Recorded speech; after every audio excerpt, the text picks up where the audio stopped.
Assalamu alaikum, 9th class. How are you? I hope you will be fine today. Today, July 7, 2020, day Tuesday, and your class, as you know, your class 9, your subject English, your lecture number 50. Today, we will start our unit number 8. This unit is a poem, Stopping by Woods on a Snowy Evening. Now you people open your books, page number 82. This poem is written by Robert Frost. Do you know about this personality, about this poet, Robert Frost? He is a poet of nature. Robert Frost was a famous American poet. He was born in March 26, 1874. His poetry maximum focused on theme of nature and also philosophical issues. Now we will start reading your page number 82.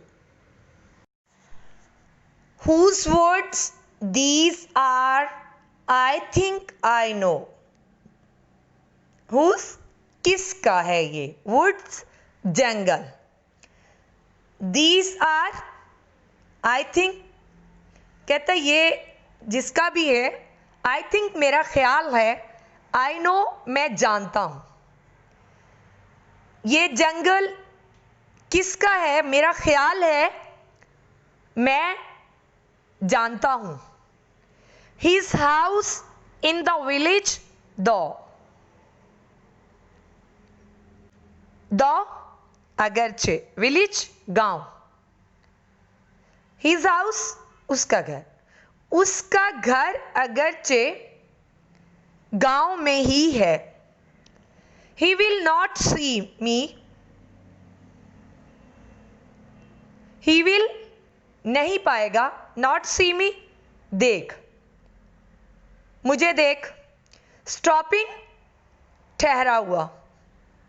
Here, यहाँ, वो मुझे नहीं देख पाएगा, यहाँ ठहरा हुआ. To watch his words. To watch और देख रहा हूं. His woods, उसका जंगल.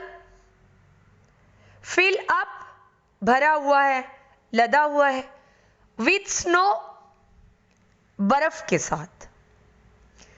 और देख रहा हूं कि उसका जंगल बर्फ से ढांपा हुआ है, लदा हुआ है, भरा हुआ है.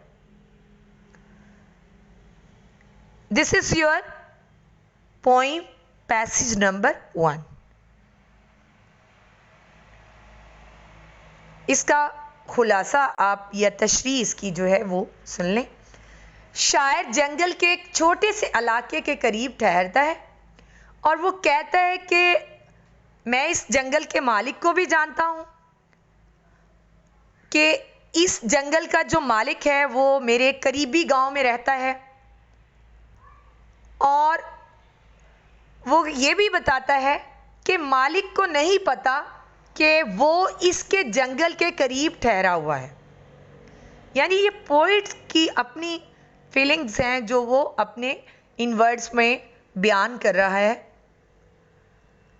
और पोइट बताता है कि इस जंगल का मालिक नहीं जानता कि मैं उसके जंगल को देख रहा हूँ, जो कि उसका जंगल जो है वो बर्फ़ से ढांपा हुआ है. उसकी हर एक चीज़ जो है वो बर्फ़ से ढांपी हुई है.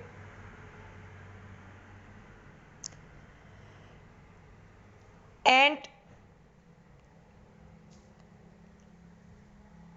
in next paragraph we will read, my little horse must think it cure. Cure mean अजीब, हैरान कुन. माई लिटिल मेरा छोटा घोड़ा, हॉर्स घोड़ा, must think. Must think mean वो भी अभी अजीब ख्याल करता है. इट क्यूर अजीब. मेरा छोटा या जवान जो अभी तजर्बाकार नहीं है वो घोड़ा, वो भी इसे ज़रूर अजीब ख्याल करता होगा. किस चीज़ को? यानी मेरा यहाँ ठहरना, इस जंगल में रुकना. पोइट जो है वो अपने घोड़े पर है. To stop without a farm house near.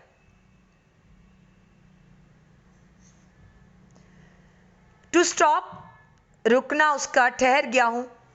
Without यानी बगैर किसी भी, उसको अपना जो फार्म हाउस है, दही उसका जो घर है देहात के अंदर, उसको देखे बगैर, यानी नियर, उसके करीब. पोइट कहते हैं कि मैं उसके करीब करीब में कोई दही घर भी नहीं है, यानी कोई देहात का घर भी आसपास नहीं है, फिर भी मैं यहाँ ठहर गया हूँ. तो मेरा घोड़ा जो है वो इसके बारे में क्या सोचता है. Between the woods and frozen lake. Between के दरमियान में, वुड्स जंगल, एंड फ्रोजन और जमी हुई, लेक झील. मैं जंगल के दरमियान में और जो बर्फ की तरह जमी हुई, जिसका पानी जो है इतना ठंडा है, इतना फ्रीज हो चुका है, उस झील के दरमियान में रुका हूं. द डार्केस्ट, तारीक तरीन, अंधेरा, इवनिंग, शाम, ऑफ द ईयर, साल की. साल की तारीक तरीन ये शाम है, यानी यहां इतना अंधेरा है कि ये साल की सबसे अंधेरी रात लगती है. यानी जंगल जो है वो इतना थिक है. Now you listen the paraphrasing of this passage. शायर घोड़े पर सवार है. अब वो जंगल के नजदीक ठहर गया है. वो कहता है कि इसका घोड़ा जंगल के अंदर रुकने पर या जंगल के नज़दीक ठहरने को भी अजीब ख्याल कर सकता है. वो अपने घोड़े के बारे में सोच रहा है कि वो पहले कभी घोड़े को लेके जंगल में नहीं रुका. आज वो जंगल में रुका है और वो कहता है कि घने जंगल में बर्फ की तरह जमी हुई झील के दरमियान ठहरने को इसका घोड़ा भी अजीब ख्याल कर सकता है. यानी पोइट कहता है कि इसका घोड़ा हैरान होगा कि इसका मालिक शाम के इस अंधेरे में क्यों ठहर गया है. यानी वो जंगल इतना घना है कि शाम हो रही है और अंधेरा मज़ीद बढ़ता जाता है. और पोइट कहता है कि ये शाम इतनी डार्केस्ट थी, इतनी तारीख थी है कि ये पूरे साल भर में इतनी अंधेरी शाम कहीं भी मुझे दिखाई नहीं देती है. Now we will read our paragraph number 3 of this poem. He gives his harness. harness साज, वो जो लगाम डालते हैं घोड़े को. बेल्स उसकी घंटियां. अ शेक उनको हिलाया, झटका. वो यानी अपने घोड़े के लगाम को उसने खींचा और उसकी घंटियों को एक झटका देता है, to ask if there is some mistake.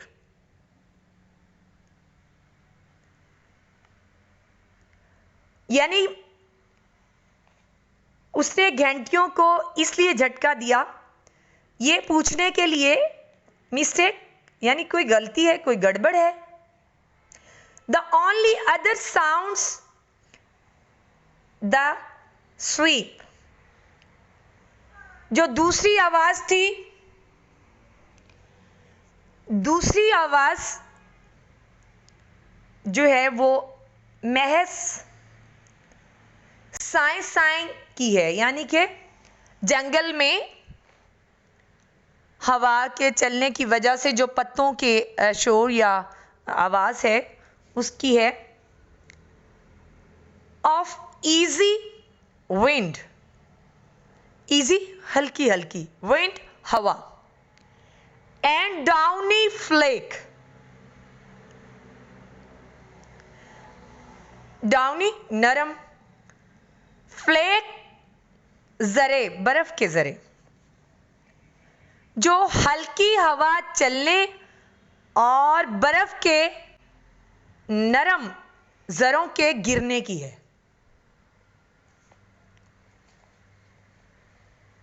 I am also paraphrase this passage. Poet कहता है कि इस तारीख शाम को जंगल के नजदीक ठहर गया है, यानी ये शाम बहुत अंधेरी है और वो जंगल में ठहर गया है। उसका घोड़ा भी हैरान है कि उसका जो सवार है वो रात के इस अजीब वक्त पर यहां क्यों ठहर गया है। ये सवाल पूछने के लिए वो अपनी लगाम को थोड़ा सा झटका देता है। ऐसे लगता है जैसे ये अपने सवार से, यानी घोड़ा जो है वो अपनी नेक को हिला के अपनी घंटियों को बजाकर एक किस्म का क्वेश्चन करता है अपने सवार से, अपने ऊपर बैठे हुए इंसान से, कि यहाँ ठहरने की वजह पूछ रहा है। ये जानना चाहता है कि आया वो किसी मुसीबत में फंस गए हैं। और दूसरी तरफ हल्की सी आवाज हवा की और हल्की सी आवाज बर्फ के नरम गालों के गिरने की है, नरम जरों के गिरने की आवाज है। Now we will read our last paragraph of this poem. The woods are lovely. जंगल बहुत प्यारा है। Dark and deep, बहुत तारीक और घना है। जंगल बहुत प्यारा, तारीक और घना है। But I have promises to keep. Promises वादे।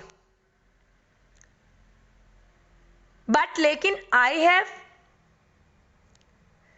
मगर कितने ही वादे to keep, जो मुझे पूरे करने हैं।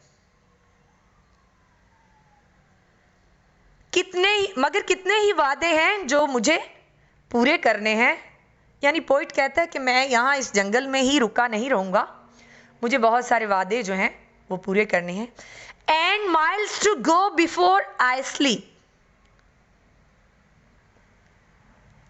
एंड और माइल्स टू गो, मीलों फासला तय करना है।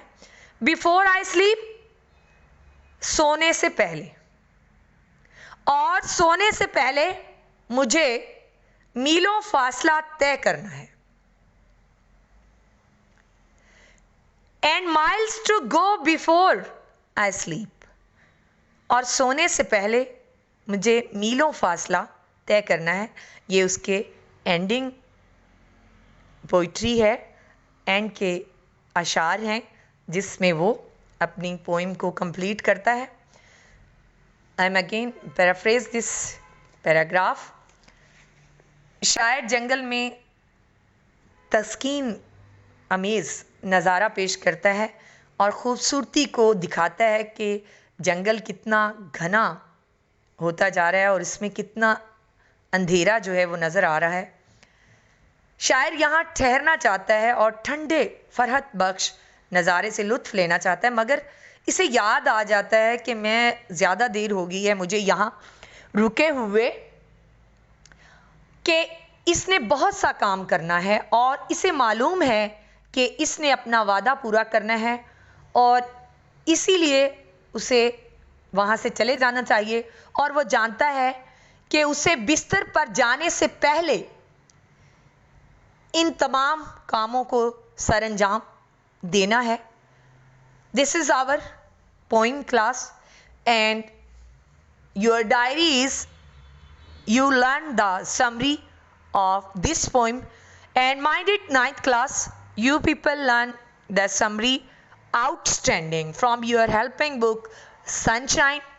outstanding जो टाइप है समरी की वो आपने लर्न करनी है, और समरी को राइट करने से पहले आपने कोटेशंस भी राइट करनी है। And you find quotation yourself from the help of net any important books. आपने इस पोइम के अकॉर्डिंग कोटेशंस फाइंड करनी है और वो पोइम की समरी राइट करते हुए उसके अंदर आपने ऐड करनी है। और कोटेशंस को राइट करने का तरीका ये है कि आपने उन्हें ब्लू मार्कर के साथ जब आप समरी राइट करते हैं तो आप उन्हें ऐड करते हैं। फर्स्ट कोटेशन जो है आप स्टार्टिंग में ऐड कर दें, ज़्यादा बेस्ट है, इससे इम्प्रेशन बहुत अच्छा होता है एग्जामिनर पर, चेकर पर, ठीक है। और दूसरा आपका जो इम्पैक्ट है आपकी समरी की राइटिंग अच्छी होनी चाहिए। Thank you so much. अल्लाह हाफिज़।